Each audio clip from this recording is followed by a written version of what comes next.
Welcome to Gradient Daily. Today, we're breaking down a new paper from Tiancheng Shen and their team, Lyra 2.0, Explorable Generative 3D Worlds.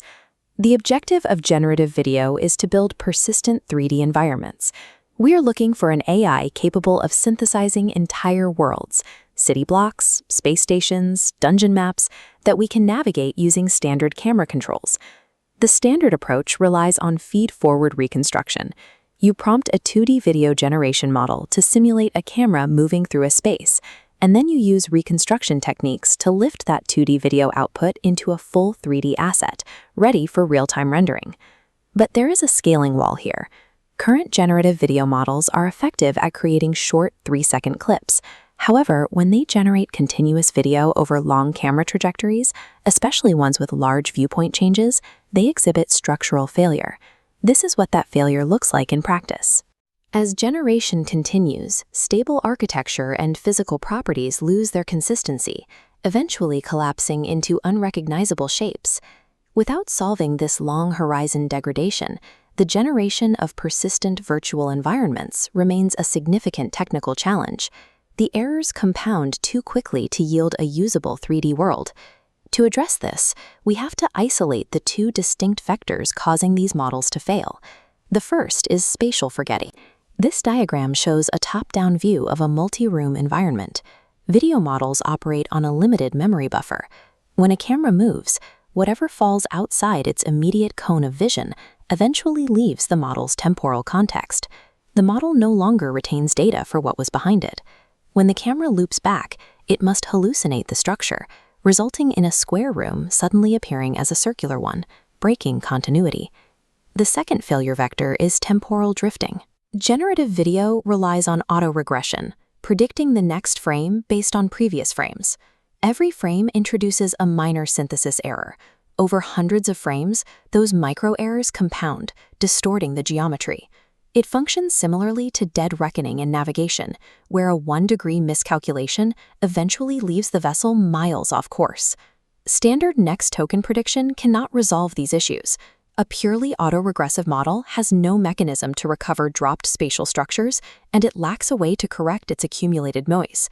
These models lack both long-term memory and short-term error correction.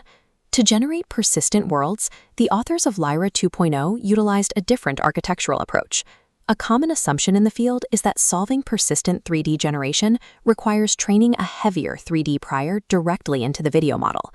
Lyra 2.0 shifts this paradigm. Instead of increasing the complexity of the prior, it decouples geometry from appearance. In Lyra 2.0, the system separates flat visual pixels from the underlying 3D point cloud. It uses that 3D geometry for geometric information routing. The point cloud acts as a lightweight cache index, holding pointers to previous locations. Retaining raw, high-fidelity pixel data for an entire world inside a standard context window is computationally expensive. A sparse index of coordinates requires significantly less memory. By utilizing explicit 3D geometry as a routing index, Lyra 2.0 bypasses the spatial memory limitations of pure 2D video models. Let's look at the mechanical process of generating a new frame from a target viewpoint using this routing system. First, the system casts rays from the new camera position into the internal 3D geometry map. When those rays hit a geometric coordinate, the system traces that point backward to identify the specific historical frames where those coordinates were last observed. The model retrieves historical pixels associated with those coordinates, establishing dense correspondences. Instead of predicting what a room looks like, it pulls actual reference data. Anchoring the new generation in this ground truth ensures physical consistency, enforced by the routing index. The model's generative prior is no longer responsible for memory. Its function is to synthesize appearance around these anchors and fill in any unobserved gaps. This anchored data flows into the feed-forward reconstruction pipeline. There, it is lifted into a 3D asset without the geometric warping found in shorter trajectories. Separating spatial routing from appearance synthesis enforces physical persistence across massive time horizons, preventing location hallucination. We still have to address temporal drift, which occurs in the unanchored gaps between those retrieved pixels. Standard models are trained in sterile environments, where they only see perfect, clean data. Lyra 2.0 changes this with an approach called self-augmented histories. During training, the system exposes the model to its own distorted frames, looping them back alongside clean ground truth. By comparing degraded output against ground truth, it calculates an error gradient, teaching the AI to actively correct noise. This unique training method converts the entire system into a powerful self-correcting engine that actively identifies and mitigates drift during the world generation process. This graph shows trajectory consistency. Mapping error rates over time, baseline video to 3D models display exponential accumulation of errors. Lyra 2.0's error rate remains flat. Even extending the generation to 500 frames, Lyra 2.0 maintains structural integrity. To achieve this, the video prior and reconstruction models were trained on large-scale, diverse datasets.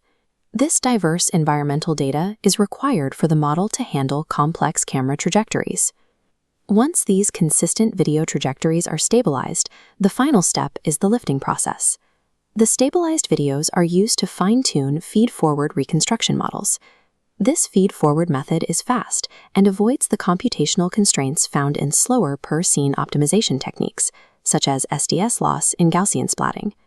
Because the 2D video generation is anchored by dense correspondences and corrected for drift, resulting 3D assets are high quality and ready for real-time rendering. Correcting the memory and drift issues in the 2D video stage enables the generation of consistent, large-scale 3D environments. The architecture is effective, but it does have limitations. One question is how geometric routing performs in dynamic environments. While a static building is easy to cache, moving actors or altering the environment presents a more difficult routing challenge.